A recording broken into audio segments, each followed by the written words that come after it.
I'm just going to use going live as a quick way to upload a follow-up video. It's not going to be live where I'm just going to wait and see if anyone shows up and have a conversation. I'm just going to talk a little bit more about Meghan Walsh's situation. It is incredibly sad. It's a tragedy when any child is taken away, let alone a whole family, 4 children.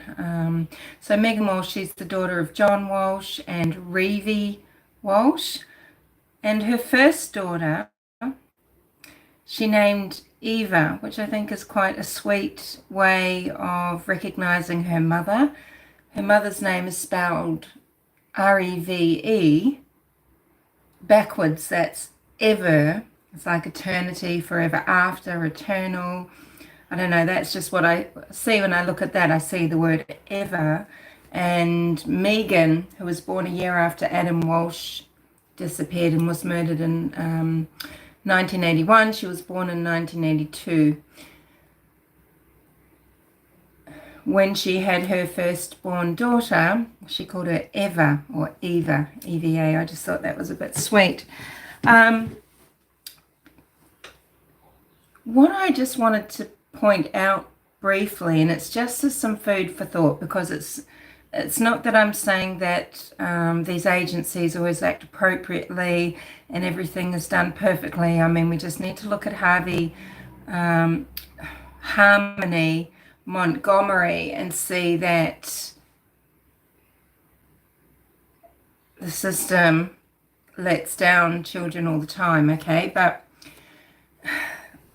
is there a valid reason why Meghan feels like she is being persecuted by her own father? Is there a valid reason why her children, 3 children, taken a while back, and now another little baby, have been taken? Because this just seems absurd, doesn't it? If there's nothing wrong, why would John Walsh, of America's Most Wanted and founder of, is it the National Center for Missing and Exploited Children, why would he be doing this to his own family if he's some sort of advocate? Well, you'd hope that he's not insane, that there's some reason for it. And let's just see where grounds might be, okay? Meghan does have 2 other brothers, so they were all born. Adam was the firstborn child. He was 6.5 when he was murdered. Meghan was born, and then there was another child, Callahan. I think he works for the National Center of Missing and Exploited Children, and then there's Hayden.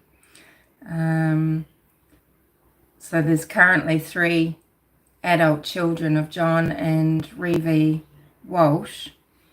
And Meghan's quite accomplished. She is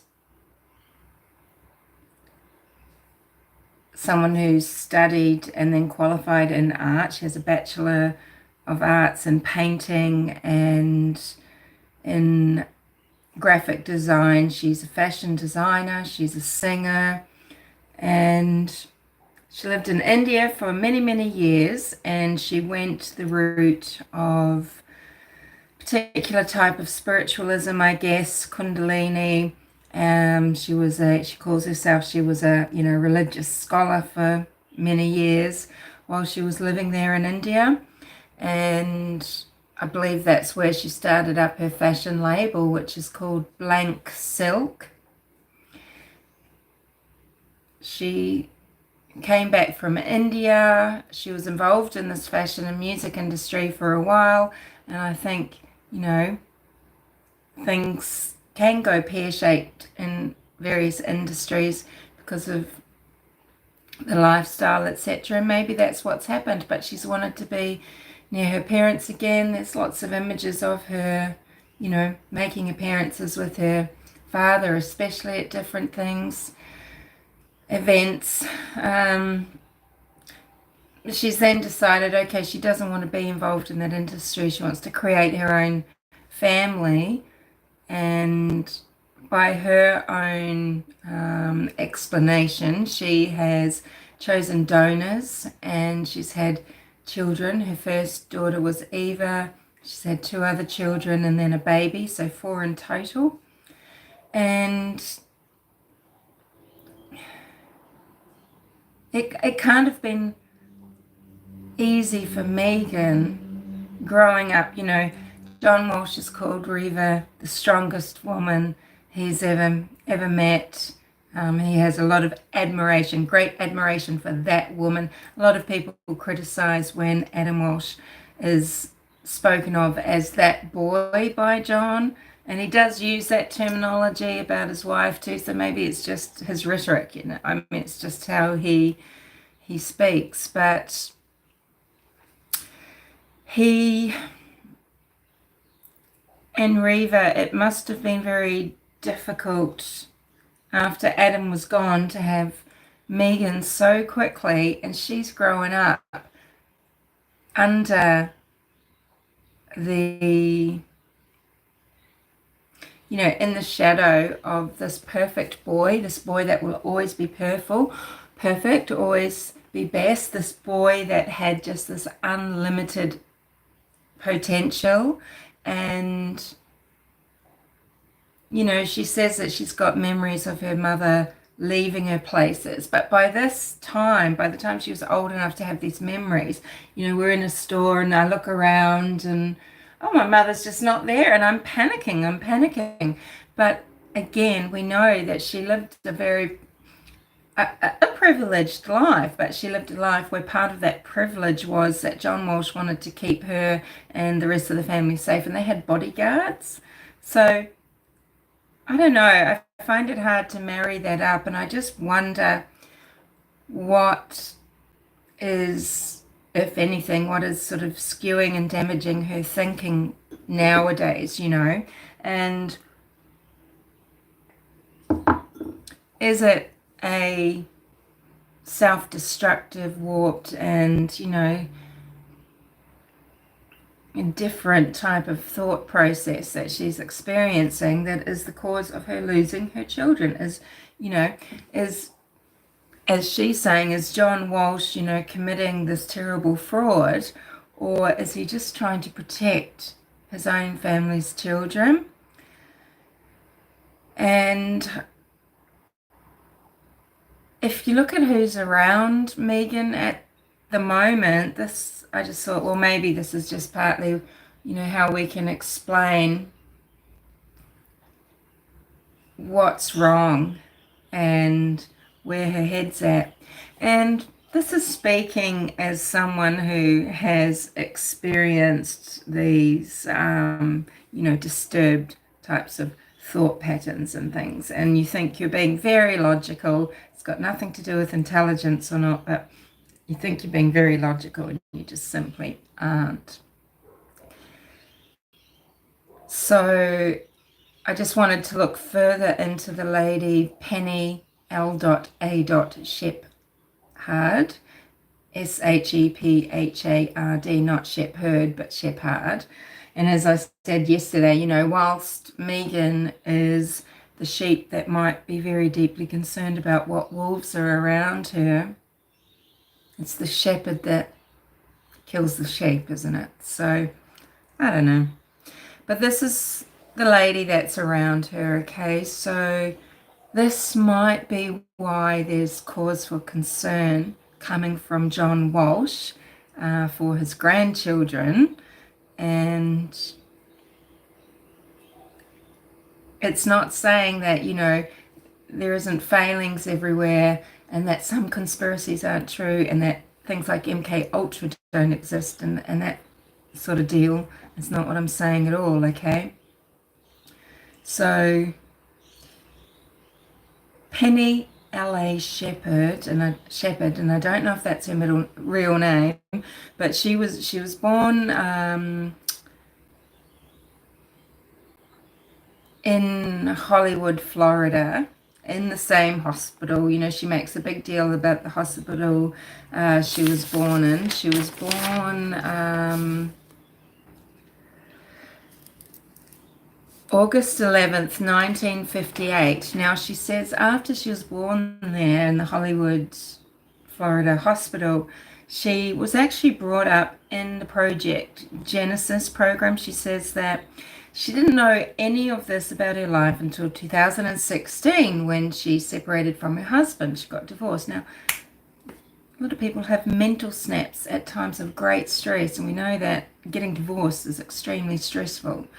So in 2016, this is when she's worked it all out. She was actually genetically modified in utero and then housed at Langley, Area 51, and a place called Montauk. She has very sparse childhood memories. Of course, she says she emerged from Project Genesis in 1976. She says, oh, and how can I prove this? How can I prove this? I can't. Oh, I mean, you'd have to do a DNA test. You know, and she's always, and she's, when she speaks in various programs, always on, you know, very specific types of channels that, of course, you know, are going to give platforms. She always says, do some research, do your wiki, you know, look it up, write notes. And it's all this scattered in tangential thought or whatever, you know, that just popping in and out with just these random thoughts that so, you know, she throws into conversation. So she calls herself the Hollywood journalist. I like to say Hollyweird. She says Hollywood.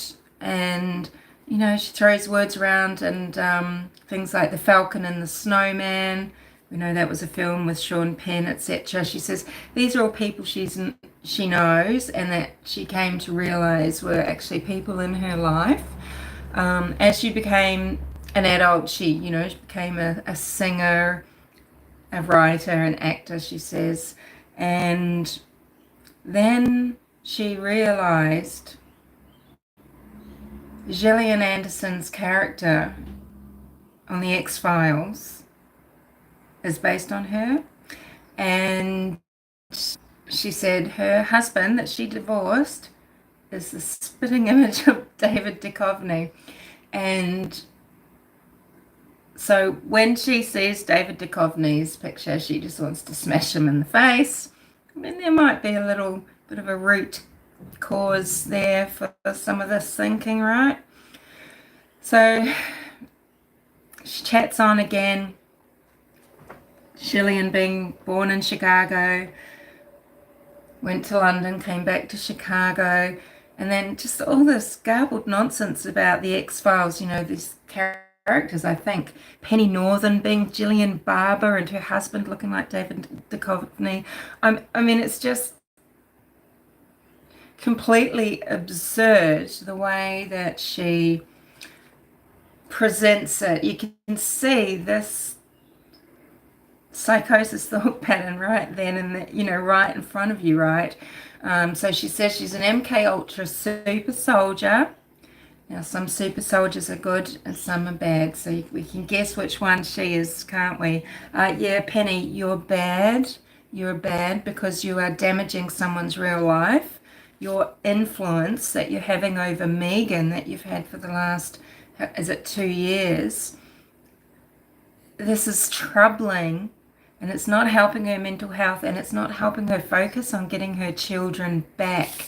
And that's what Meghan needs to be doing, because she's been told by the judge, by lawyers, by her father, by various people that can help and are trying to tell her the processes she can take to get her children back. She's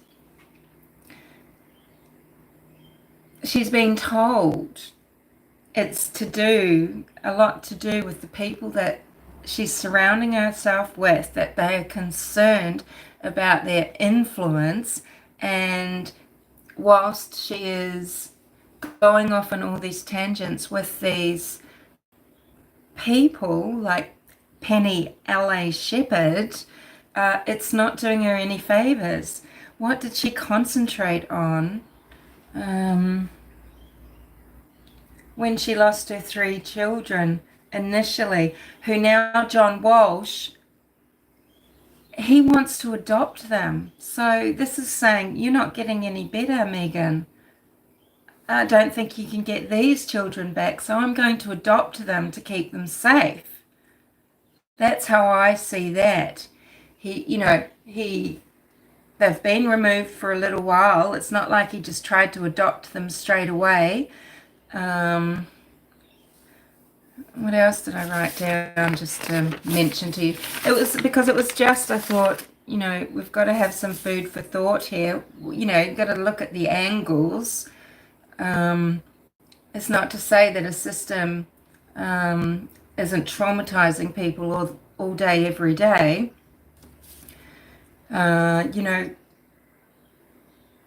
She went and got pregnant. Okay, we know that she contrived the pregnancies, and what I mean by that, her first ones, she wanted to. She says, I did this by donor because I just wanted to become a mother. I wanted these children for myself.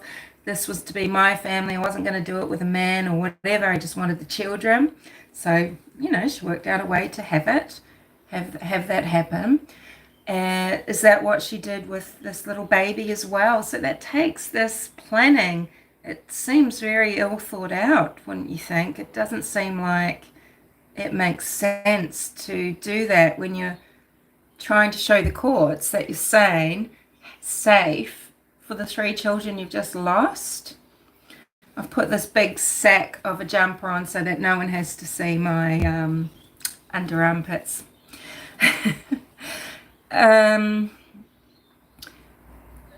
So she knows that when you're in a situation like that, when you are in a situation where your children have been removed and you are now being, watched, right? She knew what was going to happen to that baby, okay? But she's blaming her lawyer now, saying you didn't submit that he'd been to the doctor in time. Too late. The judge found out that the baby was born and had that paperwork to send people around to get this baby. Maybe if she had this little baby in hospital, the baby was supposed to be drug tested, right? We don't know. We don't know because she will tell you that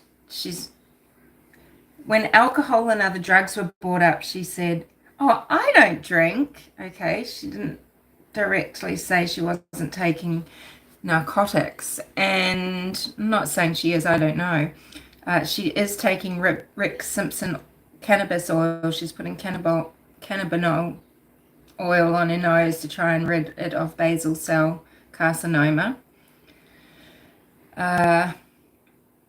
But she's not getting high off that, right? So if it's drugs, it's something else. But there have been allegations of weed, but I wouldn't take that as a given. Stressful situations can cause psychosis. It doesn't need to be drug induced. And just like with Penny L.A. Shephard, her divorce could have caused that. She just needed to find somewhere and find a thing for herself. She's had a snap, because she's linking all these things around the country all together, and it's all part of her life.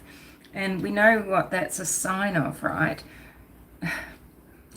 So, what did I write here? So, yeah, where did Meghan give birth? Did she have a home birth? Now, that's fine, but usually that you've been being monitored very carefully throughout your pregnancy. That you're all set up, safe, ready to go. You've got a midwife that you can call, or maybe a midwife is going to be available at the place you're giving birth. I mean, did she endanger that baby by having it on her own? I don't know the situation, but she knew she couldn't go to hospital. What if there had been complications? Would she have done what's right for the baby and have gone to hospital? And so now she's blaming Jennifer Hicks and her lawyer for not filing something at, in time and not communicating with her. But the bottom line is this was just going to happen anyway. She wasn't going to be able to avoid the baby being checked by the healthcare professionals, whomever it is, and then being taken by DCF. So yeah, and she's saying, to the guy, the people that have turned up. I don't know who the man is that's with her, right? But he's saying, "Oh, look, he's got a hard on for this baby." This is how he's talking to this poor officer who just drew this straw. She's saying to him, you know what's going on. You know who I am. You know what mess this is. He's like, I don't know who you are, and she's saying to him, oh, my father, that this has been going on for years. You know what they're doing. You're part of it. He's just the officer that drew the straw to have to go around and, get this little bubby. And then these DCF workers come in. He's trying to tell her, look, I trust them implicitly. I really trust these people. And these poor women, they always have some quite, they have to be quite hard-nosed. But, these two ladies are standing there, and the man that's with Meghan in the home, who said that terrible comment about the policeman, he's going, look at them, look, she's a robot, look at her, look at these two, look at them, look at them. It's very distressing. And I mean, that's not the sort of person that Meghan needs around her to help her be stable. It's not supportive. I don't think. Maybe I am completely off base here, but and then she's telling the officer that she's an amazing mother, and yeah, it's very sad, but I have a feeling she's a very exhausting person. I think she's exhausted as well. Yeah, so she's saying to the police officer, you are aiding and abetting John Walsh in crimes. And the officer's trying to say, the judge has said he's going to meet with you to discuss this. We just need to take the baby now. And the thing is, this is what really gets me. She knew 9 months before that when Meghan Walsh, had a baby because of her circumstances, that this was going to happen. She did this to this child. And she's got people like Penny L.A. Shephard, who thinks, who decided that in 2016, when she got divorced from her husband and had a mental health middle-aged crisis, that, Gillian Anderson is based on her, Gillian Anderson's character in The X-Files, this alien baby. She's alien modified with alien DNA is basically what Penny says, right? And these are the type of people that are around Meghan, and yeah. So that's just what I wanted to say. Just that we don't know really what's going on. We can think, yeah, it's brutal. It's a brutal system. This woman's being traumatized. The baby's being traumatized. And is this all because of, John Walsh's power and control? I mean, he didn't take steps to adopt the other children, but he is now, right? Because she's gone ahead with this other baby. She's just getting deeper and deeper down all of these rabbit holes with people like Penny, people that,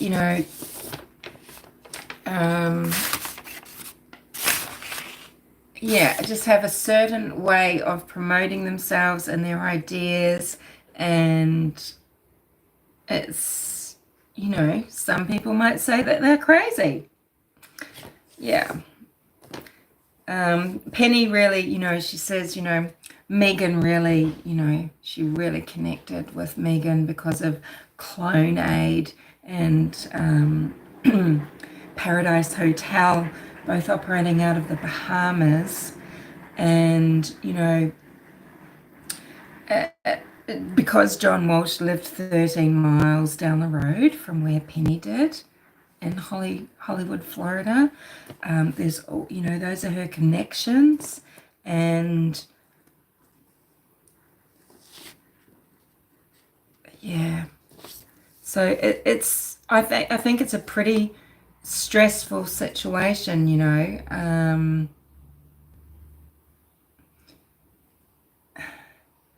it's probably devastating for Adam and Reva. They didn't try and take her children off her at birth, and they've probably supported her through raising these children. She moved back to the town her parents are in to be near them. The funny thing is, through all of this, she's saying the most awful accusations against her father, and then in the next breath she says, I honor and respect and honor my parents. It's just all bullshit. Anyway, I'm going to upload this and I'll jump off. That's just how I think. Hold on a minute, there is so much more here. I think Meghan is someone that is ripe to have some sort of mental health crisis, with the pressure that she grew up under, and some of what she's been able to do in her life, and the lifestyle that she's had living in India, just getting into a lot of the Kundalini. She calls herself an intuitive healer, but she's gone back to Christianity. These things don't marry up, right? And yeah, they don't those things they don't coexist. And it's just very sad. She looks extremely unwell. I mean, this could be stress, but if you look at over the course of the last year or so, she does not look well. She's always been thin, and I know she's battling her cancer here, but I think there's something going on, and I don't think that being around people like Penny are helping her. Those people are so self-obsessed, so self-involved, and all they care about is themselves. They're always very busy, aren't they? They're always very busy with their advocacy work, helping people, very busy, taking calls here and there, feeling this, writing their letters, doing their research, right? What do they ever actually do? What do they ever actually achieve? They get these followings, and they all have, oh shit, Penny's not in it for the money, no, but she's always, is it, Shephard Entertainment at gmail.com, PayPal, it's on everywhere she is, and yeah. It's just, I think it's crazy. Anyway, speak to you later.